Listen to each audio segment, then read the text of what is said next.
ILS হাসপাতাল সংলগ্ন এলাকায় টারশিয়ারি রিজিওনাল চক্ষু হাসপাতাল করা হবে। মোহন ফাউন্ডেশনের সাথে মৌস্বাক্ষর করা হবে, যাতে করে জিবি হাসপাতালে লিভার প্রতিস্থাপন করা যায়। আইএলএস হাসপাতালে নতুন ক্যান্সার কেয়ার সুবিধার উদ্বোধন করে এই কথা বলেন মুখ্যমন্ত্রী ডাক্তার মানিক সাহা। শুক্রবার এক অনুষ্ঠানের মধ্য দিয়ে আইএলএস হাসপাতালের নতুন ক্যান্সার কেয়ার সুবিধার উদ্বোধন করা হয়। নতুন ক্যান্সার কেয়ার সুবিধার উদ্বোধন করলেন মুখ্যমন্ত্রী ডাক্তার মানিক সাহা। পরে অনুষ্ঠানে বক্তব্য রাখতে গিয়ে মুখ্যমন্ত্রী ডাক্তার মানিক সাহা বলেন, আগে বলা হতো ক্যান্সার রোগে আক্রান্ত হলে রক্ষা নেই, কিন্তু আধুনিক বিজ্ঞানের অগ্রগতির ফলে বর্তমানে সঠিক সময় ক্যান্সার রোগ শনাক্ত হলে তাহলে সুস্থ হওয়া যায়। মানুষের চাওয়া পাওয়ার শেষ নেই। মানুষ অনেক সময় ভাবে সরকারি হাসপাতালের নেই, আইএলএস হাসপাতালে পরিষেবা পাওয়া যায়। মুখ্যমন্ত্রীর সমীপে এই অনুষ্ঠানে অনেক মানুষ আসে, অনেক কথা বলে। অনেক মানুষ জায়গা জমি বিক্রয় করে চিকিৎসার জন্য বহিরাজ্যে চলে যায়। ত্রিপুরা রাজ্যে সকল ধরনের চিকিৎসা পরিষেবার ব্যবস্থা করার চেষ্টা চলছে। ত্রিপুরা রাজ্যের সংস্কৃতি অনেক উন্নত। ত্রিপুরা রাজ্যের বহু ক্যান্সার আক্রান্ত রোগী বোম্বে টাটা ক্যান্সার ইনস্টিটিউটে চলে যায়। তাই সেখানে জমি ক্রয় করা হয়েছে ত্রিপুরা ভবন নির্মাণের জন্য, যাতে করে ক্যান্সারে আক্রান্ত রোগীদের সাথে যারা যাবে তারা যেন সেখানে থাকতে পারে। আইএলএস হাসপাতালের নতুন ক্যান্সার কেয়ার ইউনিটে অনেক আধুনিক চিকিৎসার ব্যবস্থা রয়েছে। রাজ্যের ছেলেমেয়েরা বহিরাজ্যে গিয়ে আধুনিক চিকিৎসা পরিষেবার উপর ডিগ্রি অভিজ্ঞতা নিয়ে এসে আইএলএস হাসপাতালের নতুন ক্যান্সার কেয়ার ইউনিটে চিকিৎসক হিসেবে যোগদান করেছে। অনেক সময় অবহেলার কারণে ক্যান্সার আক্রান্ত রোগীর মৃত্যু হয়। আগাম সচেতনতাই ক্যান্সারের হাত থেকে মানুষকে রক্ষা করতে পারে। আমি ওনাদেরকে বলি, এখানে সব ফেসিলিটিস আছে,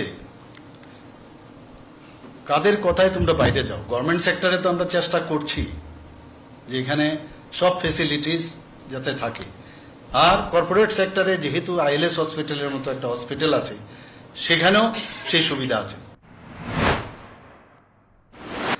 তো যদি ওখানে লোড বেশি, অনেক বেশি, তো যদি এখানে এই ধরনের ফেসিলিটিস এখানে হয়, তাহলে আমাদের যারা সাফারিং পিপুল, পার্টিকুলারলি ক্যান্সার পেশেন্ট, তাদের বাইরে যাওয়ার যে প্রবণতা, সেটাও অনেকাংশে কমবে। অনেকে বর্তমানে ত্রিপুরা রাজ্যে হাসপাতাল খুলতে চাইছে। জিবি হাসপাতালে 727টি বেড ছিল, তা বৃদ্ধি করে 1413 করা হয়েছে। আরো 100 বেড বৃদ্ধি করার চেষ্টা চলছে। একই সাথে জেলা ও মহকুমা হাসপাতালগুলিকে শক্তিশালী করার চেষ্টা চলছে। জিবি হাসপাতালে মা ও শিশুদের জন্য 200 আসন বিশিষ্ট একটি হাসপাতাল করা হবে। পাশাপাশি আইএলএস হাসপাতাল সংলগ্ন এলাকায় টারশিয়ারি রিজিওনাল চক্ষু হাসপাতাল করা হবে। সকল জেলায় একটি করে নেশামুক্তি সেন্টার করা হচ্ছে। জিবি হাসপাতালে ইতিমধ্যে 2 জনের কিডনি প্রতিস্থাপন করা হয়েছে। কিডনি দাতা ও গ্রহীতা উভয় ভালো রয়েছে। আরো 2 জনের কিডনি প্রতিস্থাপনের ব্যবস্থা করা হয়েছে। মোহন ফাউন্ডেশনের সাথে মৌস্বাক্ষর করা হবে, যাতে করে জিবি হাসপাতালে লিভার প্রতিস্থাপন করা যায়। জিবি হাসপাতালে বর্তমানে সকল ধরনের চিকিৎসা পরিষেবার ব্যবস্থা রয়েছে বলেও জানান মুখ্যমন্ত্রী। আমাদের আগরতলা গভর্নমেন্ট মেডিকেল কলেজে আমরা কিন্তু অলরেডি দুটো কিডনি ট্রান্সপ্লান্ট আমরা করেছি।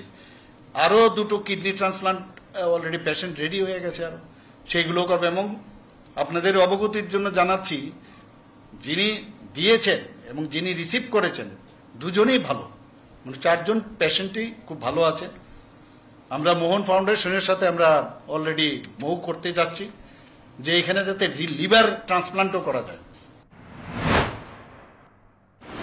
অনুষ্ঠানে মুখ্যমন্ত্রী ছাড়া উপস্থিত ছিলেন স্বাস্থ্য দপ্তরের সচিব কিরণ কিত্তে সহ আইএলএস হাসপাতালের আধিকারিক ও চিকিৎসকরা। উদ্বোধনী অনুষ্ঠান শেষে মুখ্যমন্ত্রী আইএলএস হাসপাতালের ক্যান্সার কেয়ার পরিষেবার বিভিন্ন সুযোগ সুবিধাগুলি ঘুরে দেখেন। আগামী দিনে আইএলএস হাসপাতাল রাজ্যের রোগীদের জন্য বড় ভূমিকা পালন করবে বলে অভিমত ব্যক্ত করলেন মুখ্যমন্ত্রী। Report news today.